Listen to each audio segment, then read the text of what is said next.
Hello, everyone. I'm Professor Francisco Simões of the Informatics Center of Pernambuco, and I'm really happy to host you here for the second day of the Pernambuco School on Visualization and Sustainability. So now we are going to have great keynotes during the day and some workshops to discuss and to improve our knowledge in these exciting areas. The first keynote of the day is from Bruna Albuquerque. It's my pleasure to host Bruna here.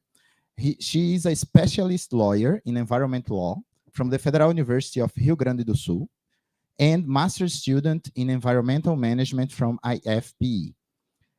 She's an environmental expert, has auditor specs, sustainability consultant, triple positive impact, and ESG. Lots of things you do, okay? She's a researcher and activist for environmental and common rights, enthusiastic about permaculture and nature-based solutions. Bruna, it's a great pleasure to receive you here. So enjoy the time with these people. Thank you, Francisco. And I'm also a mother, and there's other things that is not on the list, but I think I will talk on stand. What do you think? Yes, let's begin seated, and after I can raise and talk to you a little bit. And the subject that I am proposing here today, this morning, it's about advocacy. Today, I am a leader in a positive impact business model called Manifesto, Environmental Manifesto, and Manifest. I don't know. I maybe is untranslatable. And we sell our consulting, and as a retribution to the society, we do some advocacy. We are the co-authors of the positive impact business law in Pernambuco, and I wish we could say that for other policies, but in Brazil it's a bureaucratic process, and it's difficult to reach power, at least to touch the power. And the advocacy is a sort of power, is the power of even annoying the powerful people, or to stand, I defend, let me see if I will remember in English, like delicate activism and non-violent. And I think we could do a lot of pressure and stay in our values. I've been involved in many acts here in our city, as we had a oil split here in Pernambuco, and then we did like manifestation. I don't think it's like a spirit thing. No, no, it's not a demonstration. It's like a protest. Yeah. Because in Portuguese, demonstrations like to show. and we engage a lot of people to provoke and to get the government on the pressure to develop the information that we couldn't have the access. And it was a very a highlight moment in my career, because I think, and the people that we are on that age, that a lot of violent protests are happening in Brazil, and the people start to want to um kick the gates and to ask with more violence. And at that point, we remember the people that we are environmentalists. We do not do that kind of thing. We want to shape a better world. We don't want to reproduce the same thing on the what's backward. Avesso? on backwards. So the power of advocacy is to shape a better world. But my supervisor, the Marilia, one of the texts she first teached me, it was a text called "They Don't Hug Trees," and it was about the modern environmentalists. We do not hug trees, but we do laws. We fight for a right on courts, on our business, and bringing to the society um, not only a better speech, but a better way of doing things.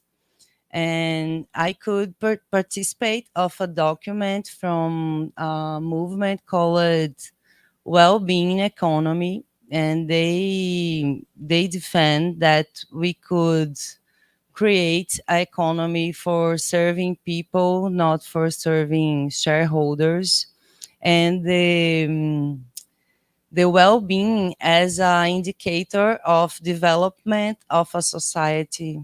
Why we have what's the name of PIB in English? I forgot. The internal. What the name of GDP? Yes, thank you. And not why are we looking for GDP, looking for our growth or our development? We should look for other and better indicators, because life is more important than profits, than the industrialization.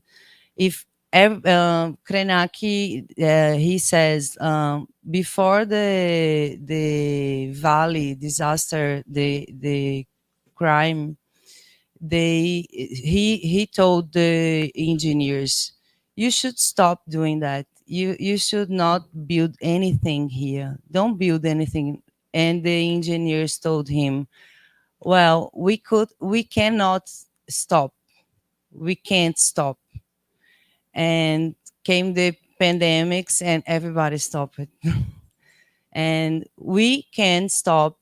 We should stop. We should back better, and look the impacts that we are able to do. Yesterday we were talking about collective action, and we talking about the experience in Brazil and the non fully developed countries, and why it's so difficult to ask for someone who is in food insecurity or without basic needs to fight for anything about sustainability, because they don't even recognize themselves as a victim of the environmental issues.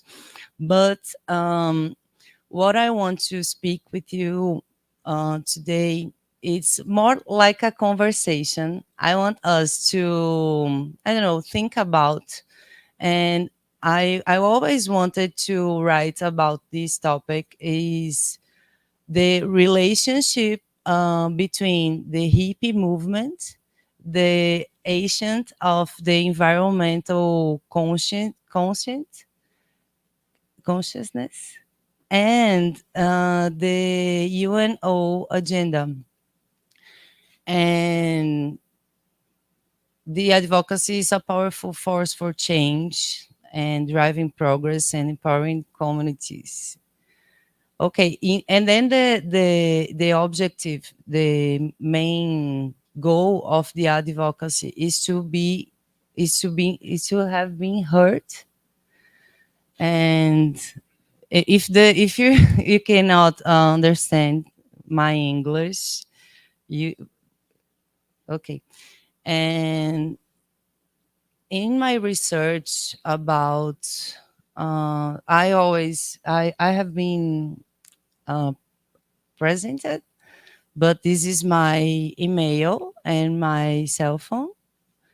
And as we told, I am a lawyer specialized in environmental law, and now I am graduating as a master in my master's degree with my supervisor Marilia in English, and and the subject is the ESG monitoring and the indicators, ESG indicators. I defend ESG indicators for as an obligation for the companies to account their their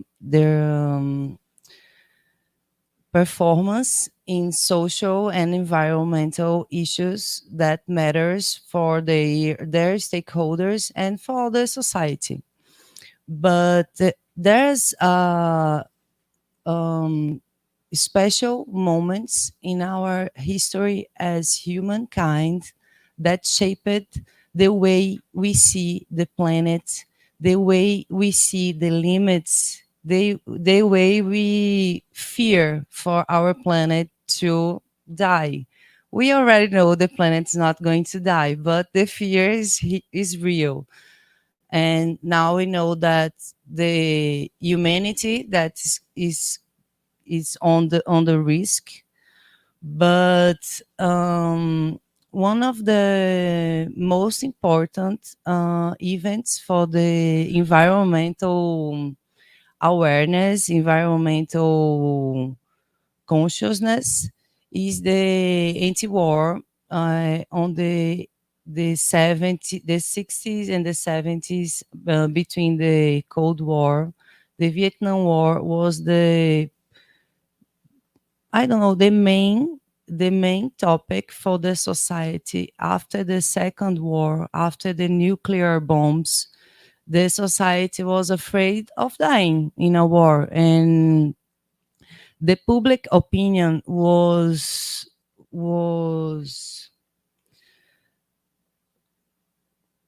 uh, the public opinion was fundamental to the raise of environmental action. My English is limited. I will have to. And the hippie movement, that was the first alternative environmental movement that defend a natural way of living and a natural way of thinking about the society. After the Second War, the world became too dependent on oil. And after the Second War, they have to do something with the oil, so they made plastic. And the apartheid in Africa, in South Africa, was a policy. It's from the National Party. They started this policy against his own people, and the policy was based on the belief that black people, Indians, and others were worse than the white people in South Africa. And I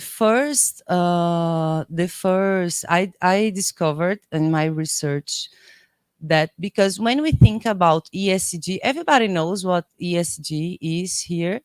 ESG is a methodology that is used on stock markets to rank or to evaluate a company for its social and environmental development. ESG stands for environmental, social, and governance. In practical is a lot of indicators that investors can learn about a company, not only looking for the numbers. They look for demographic data. They look for carbon emissions. They look for a score in different areas of environmental, social, and government performance. And what I discovered was the apartheid movement in Africa was the is initial flame for ESG measuring around the world. Why? The religious people from America and England, they discovered that their funds, their investments, were being used to invest in war, a profitable investment.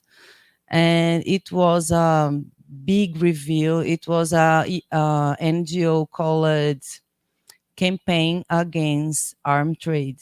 So imagine you are a religious man, a black religious man from America, and you discover that your money are being used, it's being used to fulfill the apartheid. And they created the first social responsible investment fund in 71 to fight against apartheid and Vietnam War by taking out the money. And what I invest, what I buy, what we know at this point that I think it's something that I care with me, that I will not put the blame on the in Portuguese we call the physical person, because the companies are the juridical person. But we can do something about, and it's not hugging trees. Well, we can hug trees. It's so good to hug a tree, but we have to.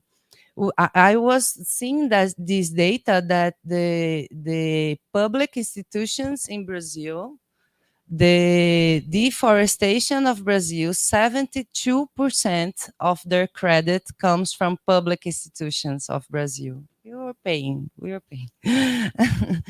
And they start to talk about Looker Tyson, Jack Colbert, recognizing the power of money to advocacy, because the Monsanto, the companies of pesticides and agrotoxics, they are there doing their job, and we have to be political, to be strategic, to hug, but not hugging trees.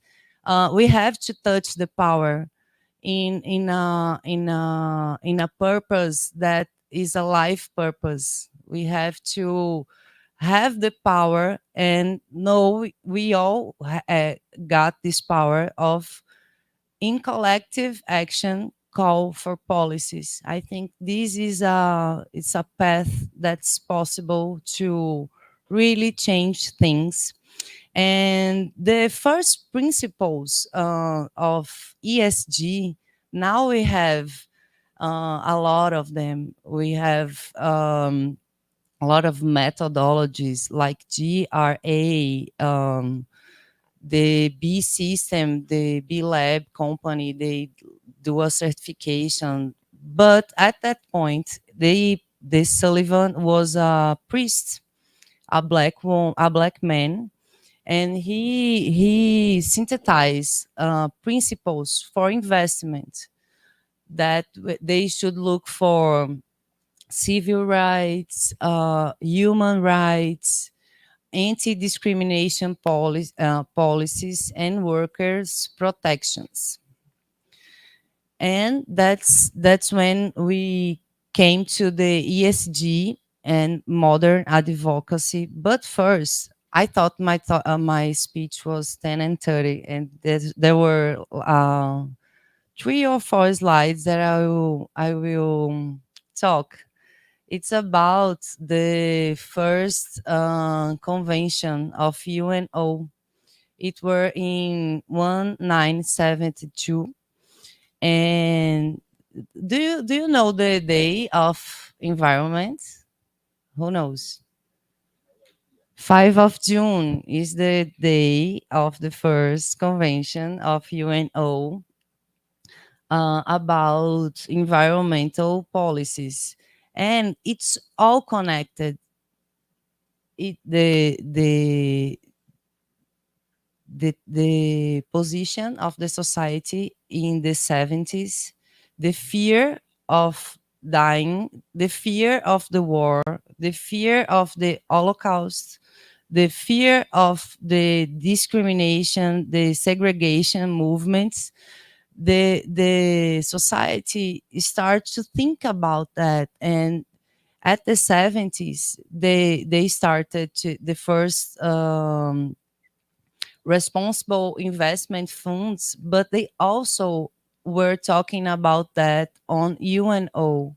They also doing the first pact, the global pact started on this timeline, 70s to 80s. And the UN started to agree that we should fight against poverty, hunger, and other basic subjects. And the advocacy movements and experts, they have all to do with, because on late 60s and like 68, Rachel Carson published her Silent Spring, and she was an activist. She was from the hippie movement, and at these days, I heard a lot about we should not mix activism with no. Well, I'm an environmentalist. I cannot split the necessity of an active movement to reach a right. And I think this is, um, I forgot the word in English, but I think it's legitimous. There's, yes, legitimate. It's legitimate to reach our rights. I think the people, mostly in Brazil, they don't realize that the lack of water is an environmental issue. If your house is could fall down in a rain, this is an environmental issue. And we have the ESG and the modern advocacy. We have the ESG principles, né? The UN near to 2004, they synthesize these.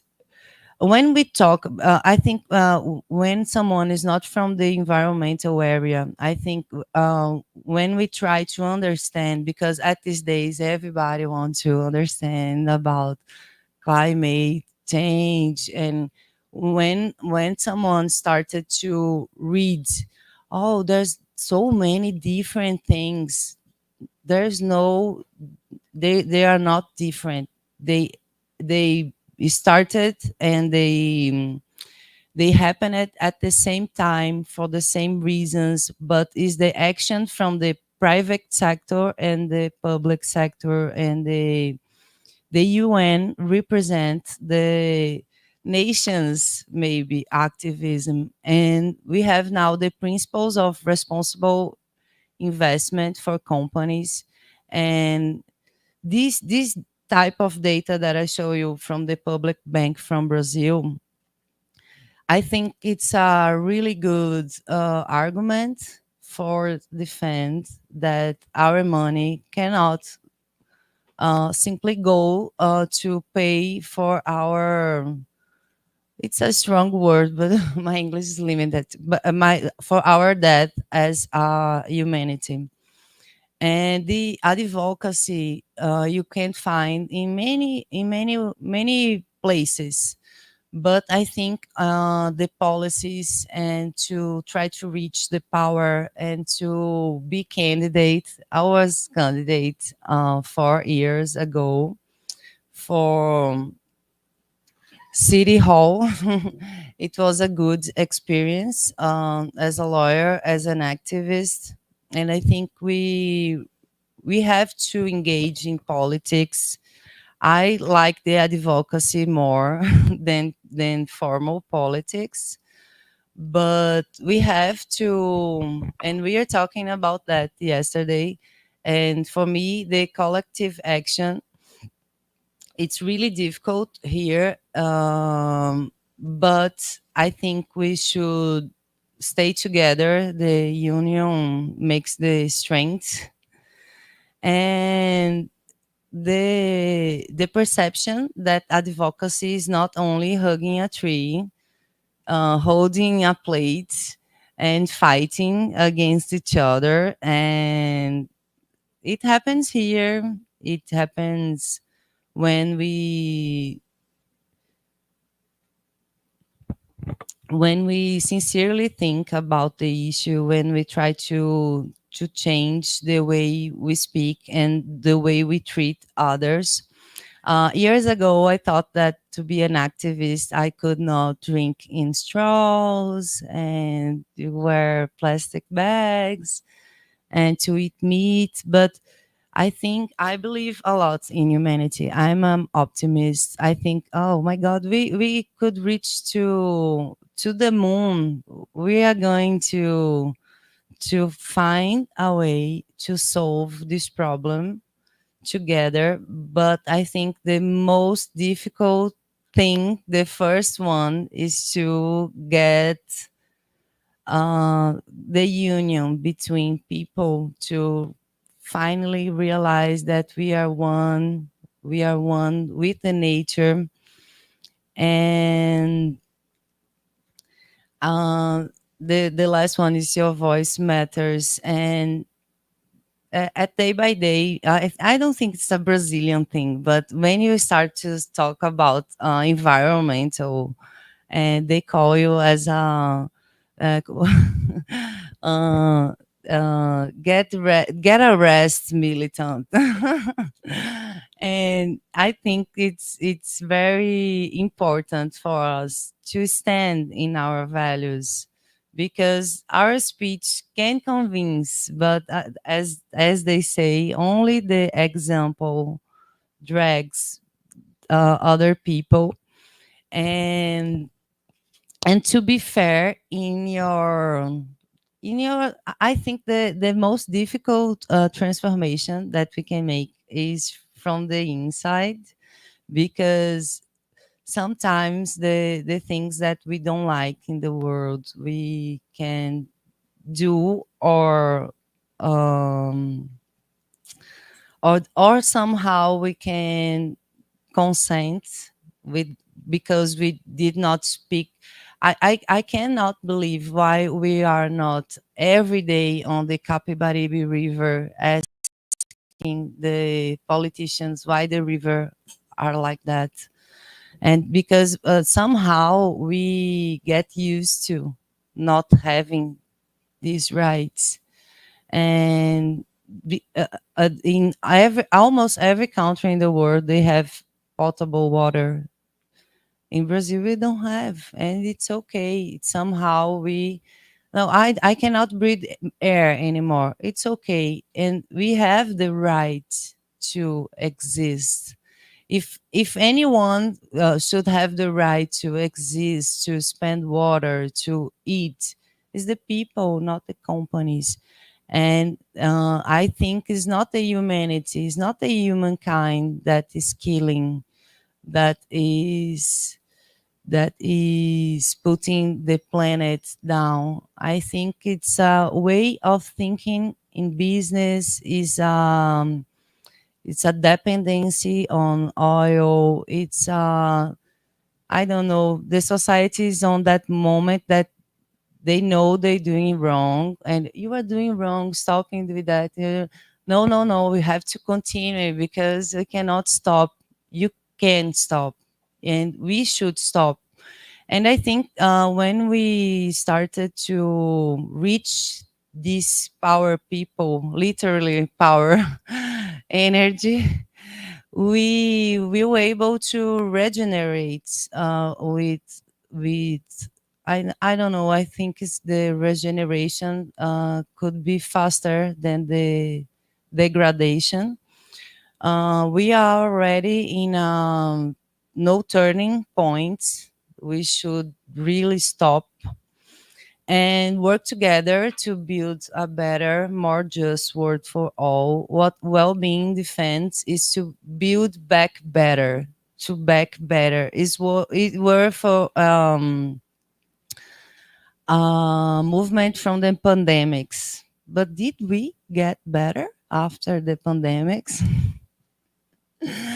I will finish with that question. I would like to talk more about the UN agenda, but I will open for discussion. What I want to bring here is really a reflection, and someone have questions, and I would thank you all for listening my speech in sweaty English.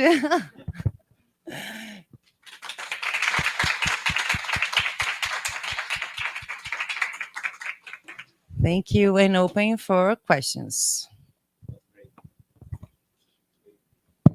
Now, it was great, Bruna. Thanks a lot. It was really inspiring.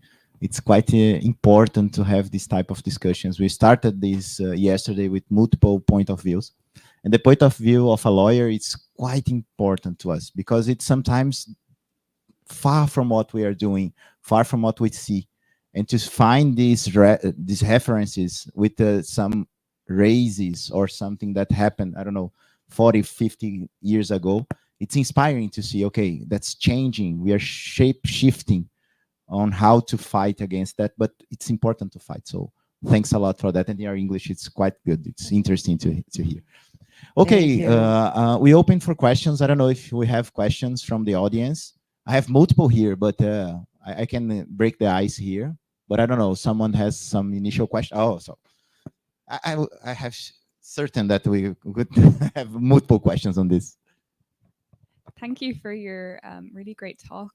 I guess maybe just to kind of kick it off, I'm curious about, when there are so many different issues kind of fighting for our attention, and when we're trying to decide, which ones we should put our energy into, I wonder, do you have any reflections on how you can try and make that choice and kind of cut through the noise of it and decide where, because I guess we all only have so much energy, right? So, how can we try and choose where we put our energy?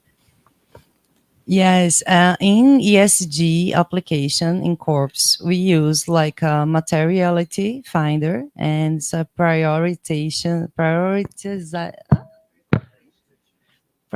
well, I will jump this word, and we try to find what is the most significant issues.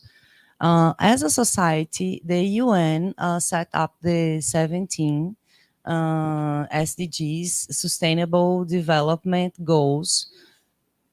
Yes, and the first one is to fight against poverty. I cannot speak about decent work if the people are with hungry. And I think it's a very good way of having the awareness to what we must do. I think the problem is set up. The solution, we must act. The speaking time, it's gone.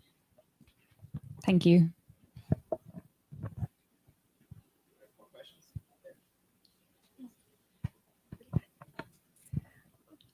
The question that I would like to ask is, because whenever we talk about sustainability, the thing that we remember the most is the environment. I don't know, as a society, I feel like we hardly remember the other parts of a sustainable world. I'd like to know if you have an opinion on why is that. Thank you. Thank you for your presentation. I loved it. Thank you. What's your name? Maria Luisa. Maria, sustainability is the ability to sustain. Actually, it came from the informatics. It's the theory, the general theory of systems, biology and informatics. And it represents the triple bottom line: the social, the environmental, and the economics. And what we call, because sustainability is more understood as only environmental, but you cannot set the environment without setting the people and the economics. They all interconnected, interdependent. It's what we call the intersectionalism. Valeu, Maria.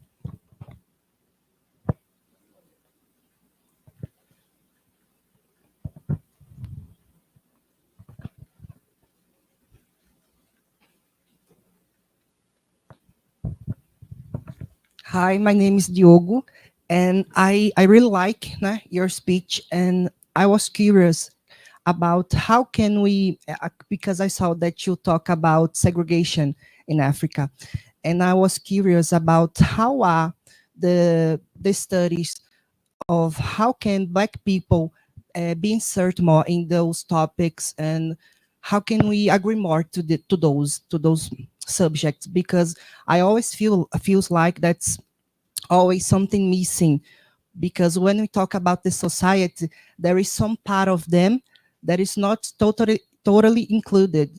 And when I say they are not, I speak more specifically about the Black people. And I would like to know what are the studies, what are people talking about, writing about Black people in those kind of spaces, and what can we do to be more specific in those topics.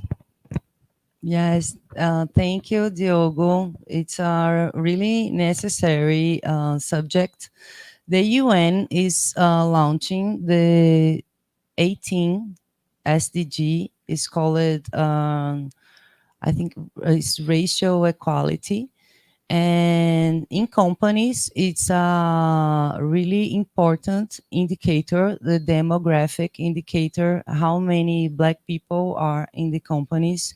And I think to address the topic, it was a surprise for me when I discovered that the apartheid was the reason for ESG agenda to start it in the world. And it's such a subject that should be looked at really close, because it's the kind of right. If we sleep a little bit, they like the feminism.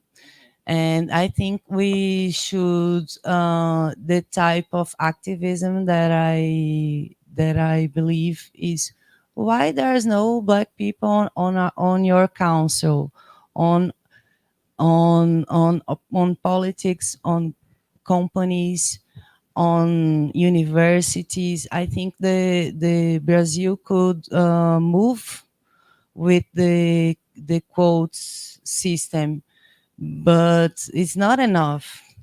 It's about inclusion and diversity. We have a depth, we have. I don't know if how can we reach its 500 years on of depth.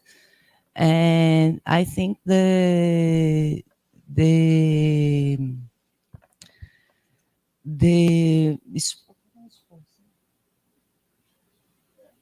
the effort will be never enough. It's a continuous effort. As to the women rights, we cannot sleep on that subject.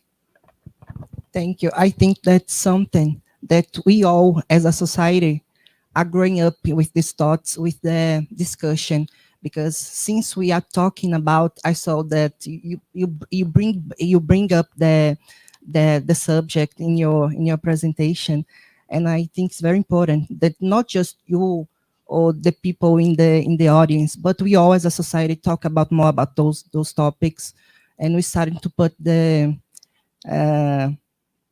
really bringing it up to the talk. Thank you very much.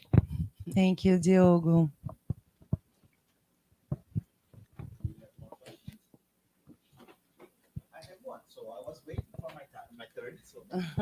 Yeah. Thanks for leaving some time for questions. That is really cool. So we can get this discussion.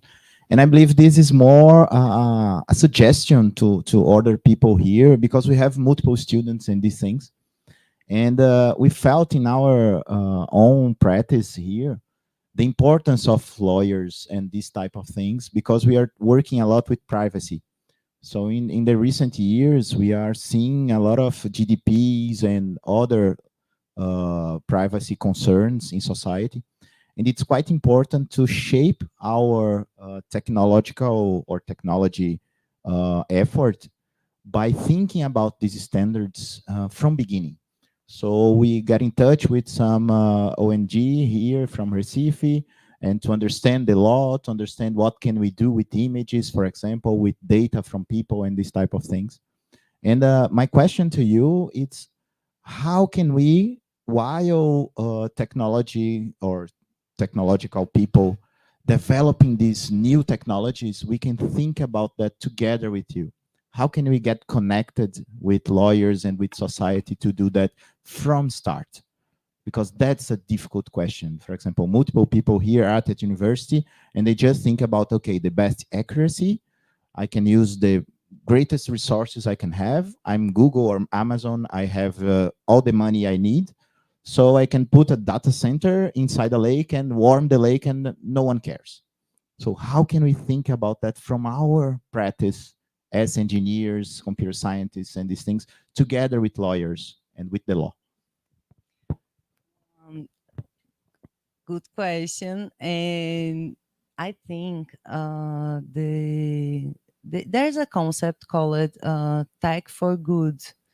And what is innovation if doesn't serve to life? And I think the technology, after the industrial revolution, we started to change our society in a gap of 10 years. And how can we assure that this kind of movement in a, in a with so speedy could bring to the society real innovation that serves to life? I think this is a question that it's about alliance. I think the technology can must serve the environmental thinking, must serve the life, because innovation is what you make it better.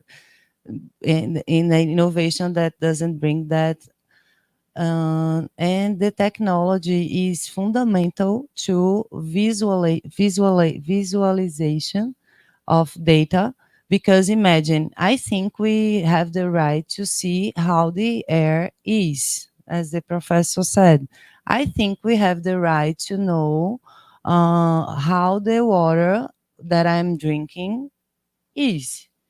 And so this type of data changed everything. Why we do not know the quality of water of our river, of our sea? And this kind of innovation for a good purpose, for positive impact, for engaging society is fundamental, because the neo activism is not hugging trees, is seeing data and asking for the right of having these basic needs as a safe environment. That's great. Let's improve our visualization. That makes a lot of sense. That's why we're here also. We have more questions. Or can we end up here? Final one. Last one. Hi, Bruna. Thank you for your Hi. presentation. It's really inspiring. And based on my personal experience, I'm from Paulista, which is a city in the metropolitan area of Recife. And I don't see, it's a lot of things that I'm thinking about, sorry. But I don't see I am really unfaithful about the policies about environment in my city, which is Paulista. I was born there, and I think it's important what Diogo said too, because mostly in those um, peripheric areas, the most affected people are the black ones, and and I don't know, people of color in general. And when I see my father as a black person and a fisherman that didn't have enough money to pay for food for my family, and he was fishing for um, to feed us in general. So what I'm trying to say is, after the sea levels, we don't have the same thing. I mean, the beach is not the same anymore as I was a kid. So the time is just passing, and the city is just like being destroyed after all in environmental level. What I'm saying, and I don't feel that our laws are being applied to that, and I feel so unfaithful about it. Like the mayor of the city is not like um trying to do anything about it. And what I see is like all the forests that we have are being destroyed so they can build more buildings, and well, so it's a hard thing to say. um what can I do about it? Like as a student, as a tech student, what can I do about it? Or what should I do? I don't know. Like what can I expect? Um, so I don't see my city so, I mean, more destroyed than what already is. Well, I am so touched for what you said. I know Paulista. I know the issues, and it's really hard to see. I feel like that with Recife as well, and Pernambuco, Recife. It's a really degraded uh, place to be. You are doing now something about because you engaged all of us with your narrative, and as I used to say, I say that I am a lawyer by formation and an activist for vocation. And as a lawyer, you can organize a strike or a movement, a local movement. But as a citizen, you can reach for the public ministry of Pernambuco and to set up a charge against the mayorship, and they have the the obligation to investigate, and you can reach them in a public action as well. But the public ministry should represent you as a citizen. The best thing you to do is to engage others, because as a collective movement you have more strength against mayorship. But don't give up. Try to take care of your city the way you can, to not to feel down about it. I got sick last year because of climate anxious, and this is not good. Sick, we don't do anything. We have to stay focused and engaged. Yeah, I'm sorry.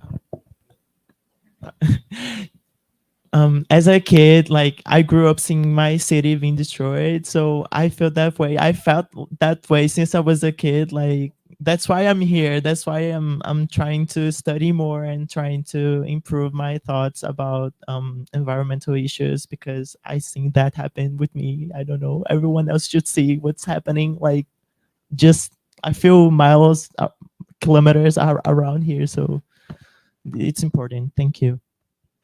So I just have one thing to add. Sorry for my voice, but I mean, visualization data is part of it, right? If you raise the attention, that's one thing as a tech person that you can do. Get the data, visualize, bring consciousness to the problems. I think that's one thing that you can do, and it has effect. It has showed around the world that you can do stuff with that. Imagine a data used for activism. Once I participate, oh, sorry for the time. No worries, keep going. But in a festival they call Waterlution. They pick up a plastic bottle full of the Capibaribe River water and they put on the lab to show people what there's on that water. And this kind of activism should work with data using and scientific knowledge and delicate behavior.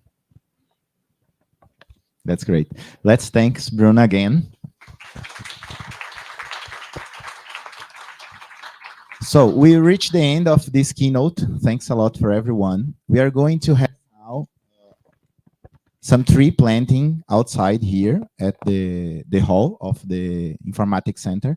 And we come back here at 11 or 10:30, sorry, 10:30 with the next keynote. So thanks a lot, everyone. Thanks for everyone online. So now it's a presential activity here. Let's go there.